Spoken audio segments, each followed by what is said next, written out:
રાજકોટમાં લુખ્ખાઓનો ત્રાસ યથાવત. રાજકોટમાં લુખ્ખાઓનો ત્રાસ યથાવત જોવા મળી રહ્યો છે. અહેવાલ માન્યું સંદીપ ચાવડા, રાજકોટ. પરેશભાઈ મુલિયા. શું આજે બનાવ બન્યો હતો?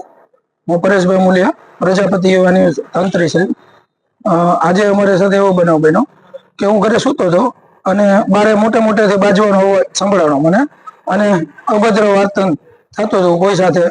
એટલે સ્વાભાવિક છે કે માણસ જાગી જાય, અચાનક આવું થાય એટલે બારીમાંથી હું જોવા નીકળ્યો.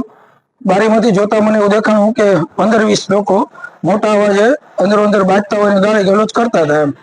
એટલે મને એમ થયું કે કોઈ મોટી વારદાત બને એ પહેલા આપણે 100 નંબરમાં ફોન કરીએ. એટલે મેં 100 નંબરમાં ફોન કરી દીધો અને એવું લાગ્યું કે બૈરાઓ અને નાના બાળકો છે એના ચહેરાઓ ડરી ગયેલા હતા અને કંઈક છરીની મેટર હતી, છરી લઈને નીકળો. એટલે હું ઉઠ્યો તો એટલે મને એમ થયું કે આવું બને એ પહેલા 100 નંબરમાં મેં ફોન કરી, પોલીસ બોલાવી અને એમને દેવા માટે કે ભાઈ શું પરિસ્થિતિ છે. કદાચ પરિસ્થિતિ વણશે તો મેં મારા મોબાઈલમાં એ ક્ષણને કેદ કરવા માટે મેં ચાલુ કર્યો મોબાઈલ અને એ મોબાઈલ ચાલુ કર્યો એટલે આ લોકોને એ ન ગમ્યું અને એને મારો મોબાઈલ ચટી લીધો. પછી મેં એમને મારા ઘરેથી બૂમ લઈને બતાવ્યું કે ભાઈ હું સામાન્ય રીતે નથી ઉતારતો, હું મીડિયા કર્મી છું અને મારી આ ફરજ છે. મારે મારા ઉપરી અધિકારીઓને, તંત્રીઓને બીજાને આપવાનું હોય એટલે હું ફરજના ભાગરૂપે કામ કરું છું.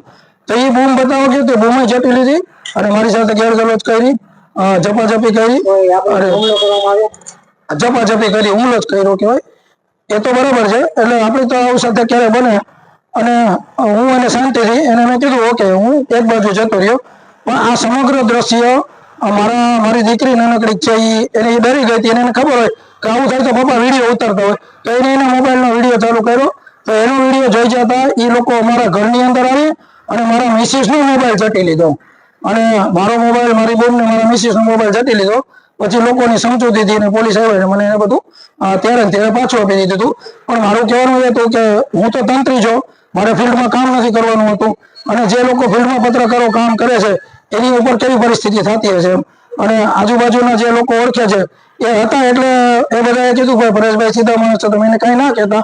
એટલે મારું ત્યાંથી અટકી ગયું. નહીં તરી 100% એ મને મારવાના મૂડમાં હતા અને અવારનવાર એવું બોલતા હતા કે અમે મીડિયાથી બીતા નથી. વિડીયોમાં બી આવે છે, હું તમને વિડીયો આપું છું, વિડીયોમાં બી બોલે છે. અને PCR વેન આવી હતી, PCR વેનની સમક્ષ બધી કામગીરી થઈ હતી અને મેં જોયું હતું PCR વેન બી જતી રહી એમ. તો ભગવતીપુરા જે વિસ્તાર છે અવારનવાર આવા નાના મોટા એમાં ચમકતો હોય છે, કુખ્યાત છે, પ્રખ્યાત છે, બરોબર, કુખ્યાત છે.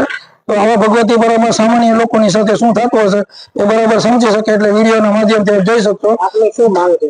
બસ અમારી એ જ માંગ છે કે જો તંત્રી દરજાના માણસો સાથે આ વર્તન ભગવતીપુરામાં આવા લોકો તત્વો હાલી જતા હોય તો બીજા પત્રકારોની તો શું હાલત થતી હશે અને બીજા પત્રકારોની અને જાહેર જીવનની શું માંગ છે? આવા લુખ્ખા તત્વો ઉપર કડકમાં કડક શિક્ષાત્મક પગલાં લેવામાં આવે એ અમારી માંગ છે. એના માટે અમે બી ડિવિઝનને લેખિત ઓન પેપર અમે બધા મિત્રો, પત્રકાર મિત્રો વતી એ ઓન પેપર અમે અરજી કરેલી છે.